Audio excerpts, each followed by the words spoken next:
உங்களோட எல்லா ஆல்பம்ஸ்லேயும் ஸ்ரேயா கோஷல், மோஹித் சௌஹான் கான்ஸ்டண்ட்டாக வராங்க, இன்க்ளூடிங் தனுஷ் சார். அதுக்கு ஏதோ பர்டிகுலர் ரீசன் இருக்கா?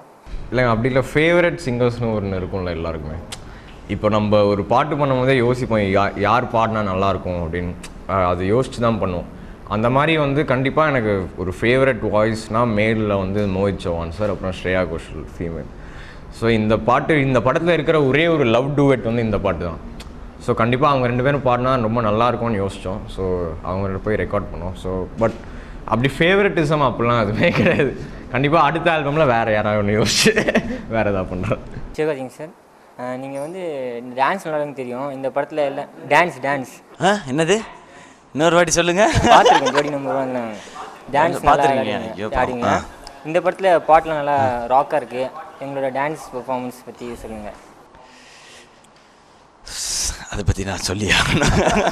சத்தியமாக நீ எனக்கு தேவையில்லைன்னு ஒரு சாங்குங்க. அந்த சாங் இருக்கு இல்லையா, அது அதாவது அதனுடைய ஸ்பீடு வந்து நான் சொல்கிறது தான், ஒரு எக்ஸ்பிரஸ் ஸ்பீடில் போயிட்டுருக்கு அந்த சாங்கில். அதுக்கு வந்து கையை தூக்குறதுக்குள்ளே பாட்டு முடிஞ்சிருது. அதனால் அதை பயங்கர ஃபாஸ்ட்டாக ஆடி ஆகணும். அண்ட் கூட வந்து தனுஷ் சாரும் இருக்கிறதுனால அவர் வந்து பயங்கர ஸ்பீடாக இருப்பார், எப்போவுமே செம்ம எனர்ஜியில் இருப்பார். அண்ட் அவரோட சேர்ந்து ஆடுறதுக்கு பயங்கரமாக ட்ரை பண்ணியிருக்கேன். அண்ட் அது நீங்கள் படத்தில் பார்த்து தான் சொல்லணும், அது டான்ஸ் மாதிரி இருக்காது. அப்படியா சார்? Thank you sir.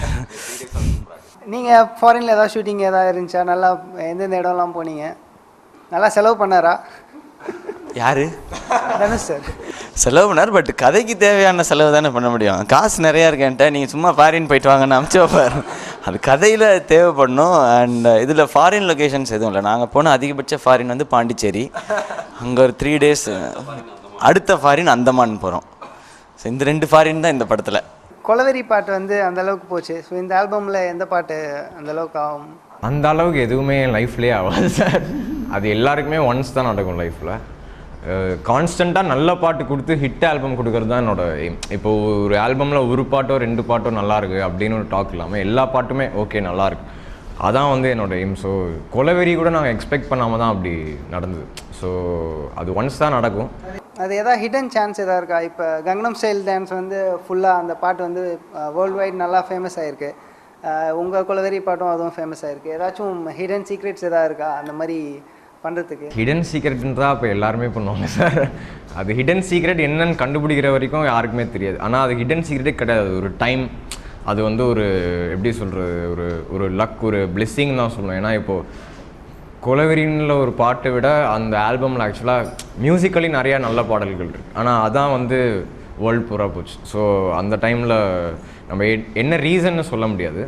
ஸோ இந்த ஆல்பமில் கேட்டிங்கன்னா அந்த கப்பாசிட்டி இருக்கிற ஒரு பாட்டுனா வந்து அந்த இது சொல்லலாம், ஹனி சிங் பாட்டு வேணால் சொல்லலாம். சார் நீங்கள் டிவி ஷோஸ் நிறைய பண்ணி மிமிக்ரி அது இதுன்னு பண்ணீங்க. இந்த படத்தில் அந்த மாதிரி இருக்குமா? எப்பயுமே கலாச்சினே இருப்பீங்க, இந்த படத்தில் அதே மாதிரி இருக்குமா இல்லை வேறு மாதிரி? நீங்கள் சொன்னீங்க சீக்கிரம் சைலண்ட்டான ரோல் அப்படின்னீங்க.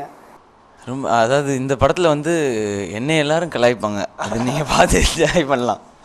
என்னை நிறைய இடத்துல அவர் பேசவே விடல. நான் அடிக்கடி சொல்லுவேன் அவர்கிட்ட, இந்த படத்தில் நான் அமைதிக்கான நோபல் பரிசு வாங்க போகிறேன் அப்படின்னு சொல்லி நான் இப்படியே தான் நின்றுட்டே இருப்பேன். அண்ட் எல்லாருமே கலாய்ச்சிட்டு போவாங்க. பட் அது ஒரு டிஃப்ரெண்ட்டான எக்ஸ்பீரியன்ஸாக இருக்கும். காமெடியில் இன்னொரு ஸ்டைலாக இருக்கும். லைக் எனக்கு அது வந்து படத்தில் வந்து நான் கஷ்டப்பட்டுட்டு இருப்பேன், பட் பார்க்குறவங்களுக்கு வந்து அது சிரிப்பாக இருக்கும். ஸோ அந்த ஸ்டைல் தான் இதில் மேக்ஸிமம் ஃபாலோ பண்ணியிருக்கோம். நந்திதா, உங்களோட ப்ரீவியஸ் மூவிஸ்க்கும் அங்கே ஒர்க் பண்ணதுக்கும் இங்கே ஒர்க் பண்ணதுக்கும் எதாவது டிஃப்ரென்ஸ் இருக்கா?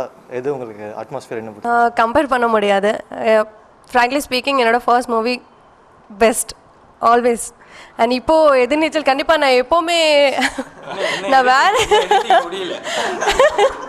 இல்லை நான் வேறு ஷூட்டிங் பண்ணிட்டு இருக்கேன். Still Ethirneechal missing my Ethirneechal team அப்படியே சொல்லிடுறேன். ஷூட்டிங் போயிட்டு இருக்கு, Siva shooting spot, Priya Anand shooting spot. நான் வந்து சார் எப்போ ஷூட் எனக்கு அப்படியே கேட்டுட்டு இருப்பேன். So this is also best team ever.